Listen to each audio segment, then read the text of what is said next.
Welcome back to the MA English Cafe. Jenny, tell me if this sounds familiar.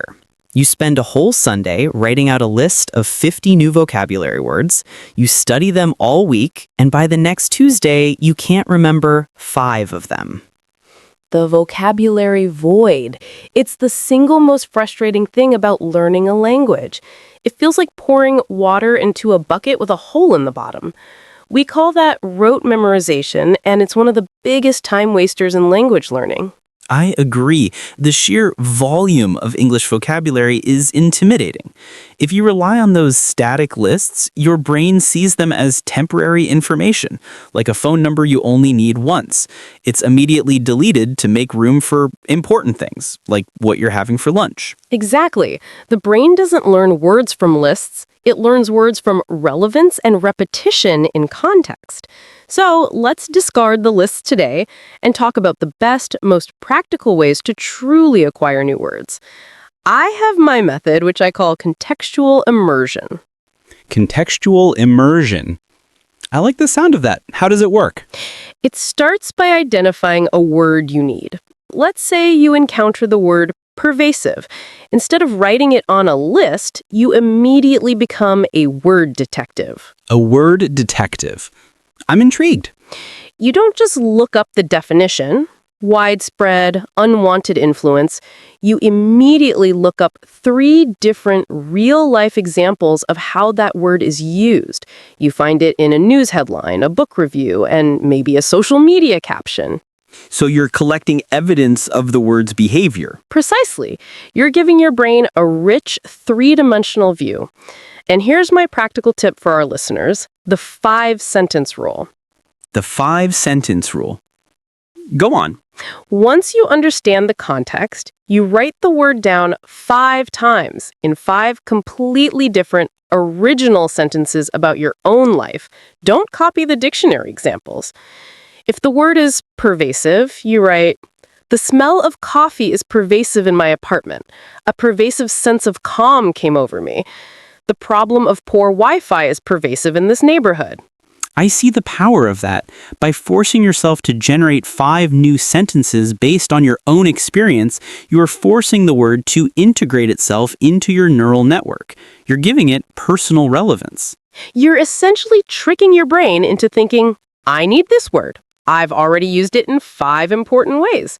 And because you've encountered it in different contexts and then produced it actively, your retention rate skyrockets. It becomes part of your active vocabulary, not just your passive understanding.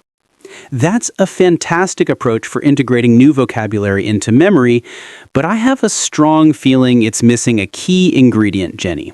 It's still too passive when it comes to speaking. You can write a word 5 times, but can you say it when the pressure is on? You're challenging the immersion method. I expected that. Tell me, what is the key ingredient that my method lacks? It lacks the element of immediate, high-stakes output and retrieval. That brings us to my method. Jenny, I agree that contextual immersion, your 5-sentence rule, is vital for understanding, but it often stops short of making the word readily available when you're actually talking, when you need it in 2 seconds or less. I call my method the active output method. The active output method. Sounds a little intense, Ben. It can be, but it's brutally effective. The principle is, if you want to use a word, you must use it immediately and repeatedly under pressure. It's all about retrieval practice, making the word jump to the front of your tongue. So how do you practice retrieving a word under pressure without, being in an actual emergency? We create an echo chamber. Let's go back to your word pervasive. Once you've done your 5-sentence rule, you immediately move to the output phase, which has 2 steps. Okay, what's step 1? Step 1 is spaced repetition with flashcards, but not just any flashcards. On the front, you put the word and a tiny image that illustrates the concept. On the back, you put the definition and one of your 5 personalized sentences. Crucially, you review this card at specific escalating intervals: 10 minutes, 1 hour, 1 day, 3 days, 1 week. This is where the long-term memory is forged. I agree that spaced repetition is a scientific necessity, but anyone can do that. Where is the active output part? That's step 2, the pervasive speaking challenge.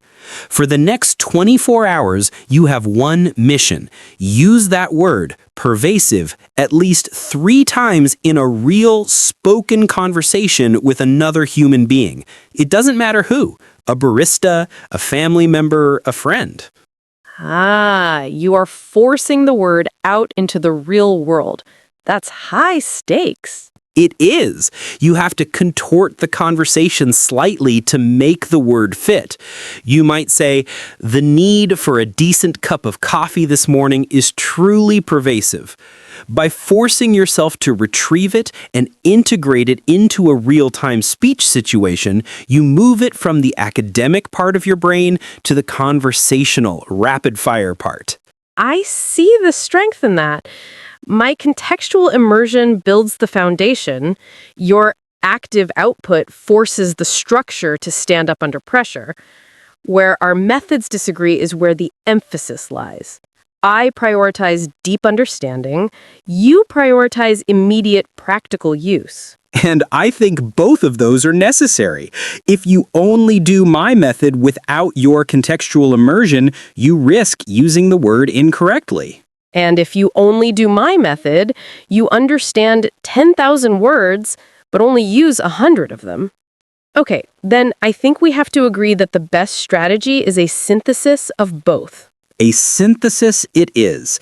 We've covered immersion and output. Now, let's talk about a fun third method that gives you a superpower in learning English vocabulary. The synthesis of our methods, immersion for foundation, output for fluency, is powerful. Now, let's give our listeners the secret weapon. A method that allows you to instantly recognize and understand thousands of words you've never even heard before.